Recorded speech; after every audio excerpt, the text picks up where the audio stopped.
नमस्कार मित्रांनो, मंथन चॅनल मध्ये आपलं स्वागत आहे. ज्ञानराधा मल्टीस्टेट म्हणलं की अंगावर काटा यायला सुरुवात झाली लोकांच्या, आणि या काट्यामुळं सर्वसामान्य माणूस हा भयभीत आहे.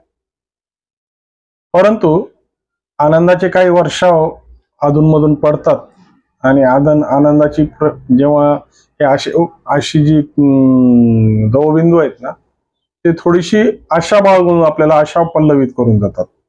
अशाच पद्धतीची आशा आता ज्ञानराधाच्या बद्दल काल मोहोळ यांनी आपल्या खात्यातील, म्हणजे मोहोळ म्हणजे आपल्या पुण्यातील खासदार, आणि आता ते त्यांच्याकडे राज्यमंत्री म्हणून अर्थ विभागाचं जबाबदारी आहे.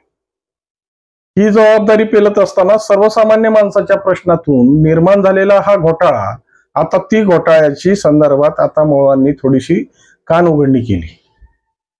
तशी ही घोटाळ्याची कान उघडणी आधीच झाली पाहिजे होती, की ज्या पद्धतीच्या कारवाया या संदर्भातून खऱ्या अर्थानं या मल्टीस्टेटचं जे केंद्रबिंदू राहिलेलं आहे लपण्याचं किंवा या सर्व प्रक्रिया थांबण्याचं, ते पुणेच राहिलेलं आहे. कारण की या सगळ्या आरोपींना जी अटक करण्यात आली ती पुण्यातूनच करण्यात आली, आणि ही पुण्यातूनच हे सगळे सूत्र आता हलायची जे चिन्ह दिसत आहेत ना, त्यामुळं आता उमेद किंवा आशा जास्त वाढलेली. या पद्धतीनं काल काही शिष्टमंडळ त्यांना भेटायला गेलं आणि त्यांनी त्यांच्या समोर ही कर्मकहाणी ज्ञानराधाची सांगितली, आणि छोट्या ठेवीदारांची कसे मरण आता समोर येत आहेत, छोटे ठेवीदार कशा पद्धतीने या परिस्थितीमध्ये भरडले जात आहेत याची वाच्यता झाल्यानंतर आल्या सरशी त्यांनी आपल्या सचिवाला आणि त्या संदर्भित खात्याच्या जे काही सचिव असतील त्यांना डायरेक्शन दिले की आता या ज्ञानराधावर तुम्ही लिक्विडेटर नेमा, आणि हे लिक्विडेटर नेमल्यानंतर या पुढच्या प्रक्रिया सुरू होतील. परंतु विशेष ही गोष्ट माझ्या लक्षात नाही आली की जेव्हा याने लिक्विडेटर नेमण्याची निर्देश प्रशासनाला दिले, तर त्या प्रशासनाकडून या गोष्टीची उकल व्हायला पाहिजे होती की लिक्विडेटर नेमण्यापेक्षा आधी त्याच्यावर व्यावसायिक नेमण्यापेक्षा त्याच्यावर आधी प्रशासक नेमणं आवश्यक आहे. कारण की या प्रशासकाच्या बाबतीत ज्या काही घटना आणि ज्या विषय त्यांच्या समोर येतील ना, ते अधिक प्रमाणात अधोरेखित होतील. कारण की या सगळ्या गोष्टीचं घेवाण देवाण म्हणजे डायरेक्ट पेन्सिलिनचं इंजेक्शन देऊन कोणताही रुग्ण थांबत नसतो किंवा वाचत नसतो. त्याला वाचवण्यासाठी प्रत्येक बाब ही आपल्याला टप्प्याटप्प्यानेच करावी लागते. तसं हे व्यावसायिक डायरेक्ट आणण्यापेक्षा अगोदर प्रशासक नेमून या प्रशासकाच्या माध्यमातून या सामाजिक भूमिकेला आणि या घोटाळ्याला निर्बंध घातले पाहिजेत. जेव्हा या सगळ्या गोष्टी म्हणजे याच्यातल्या स्क्रुटन्या, याच्यातली आरोपी, याच्यातले खास कळगे, की मी आतापर्यंत प्रत्येक व्हिडिओमध्ये म्हणत आलो की सुरेश कुटे हे मास्टर माइंड नाही आहेत, या गोष्टीमध्ये मास्टर माइंड दुसराच आहे, किंवा यशवंत कुलकर्णी याच्यात मास्टर माइंड नाहीये. तर या गोष्टी या सगळ्या गिरवणारा जो पाडा गिरवण्यात आला तो कोणाच्या तरी सांगण्यावरून गिरवण्यात आला. कारण की सगळ्या गोष्टीचं थोडंसं अवलोकन केलं, बारीक सूक्ष्म निरीक्षण केलं ना, तर याच्यातली कडी ना कडी आपल्याला लक्षात येते की हे सगळे लोक हे अल्पज्ञानी म्हणजे कमी शिक्षण असलेले लोक असताना एवढ्या मोठ्या पातळीवर अशा पद्धतीची मार्केटिंग पॉलिसी नेमूच शकत नाहीत, बनवू शकत नाहीत. या मार्केटिंग पॉलिसीला सलाम करण्यासारखी गोष्ट आहे.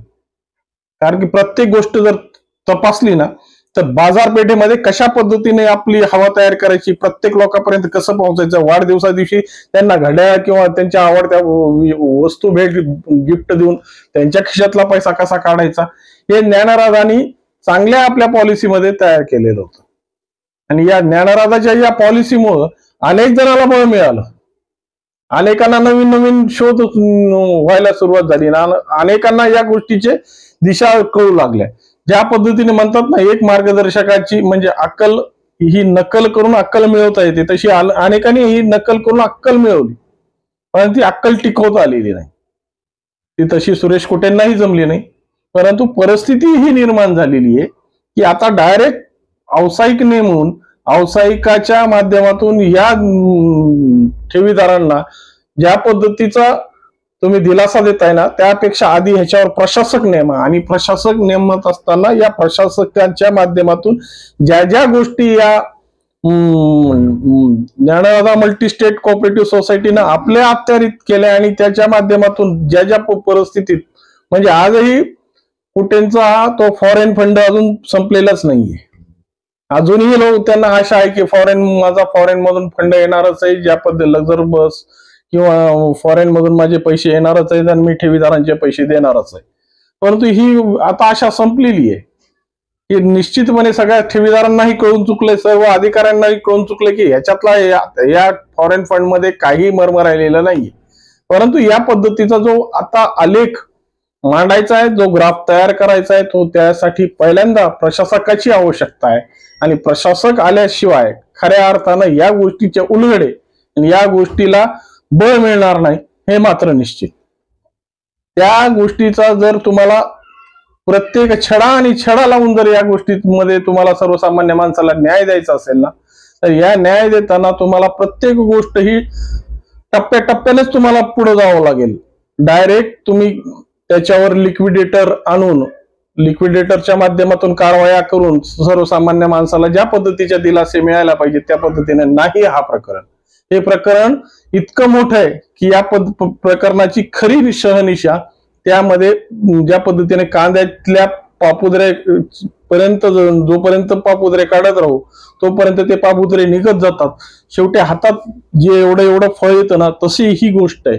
आणि आज ज्या पद्धतीच्या प्रॉपर्टीचा होरापोळ आणि या पद्धतीने कुठेंनी मांडलेला डोलारा खऱ्या अर्थानं तो पक्का डोलारा आहे का, हेही तपासणं गरजेचं आहे. कारण की ज्या पद्धतीच्या बाजारपेठेतून आपल्याला नेहमी ऐकायला मिळतं की यांच्यावर अव्याचे सव्वा लोन आहे, म्हणजे यांच्या प्रॉपर्टी काही प्रॉपर्टी कितपत प्रॉपर्टी यांच्या बिना तारण आहेत, हेही सगळ्यात मोठा प्रश्न आहे. कारण की येणारा जो पैशाचा सोर्स आहे किंवा ठेवीदारांना जो पैसा द्यायचा आहे तो या प्रॉपर्टी विकूनच द्यावा लागणार आहे.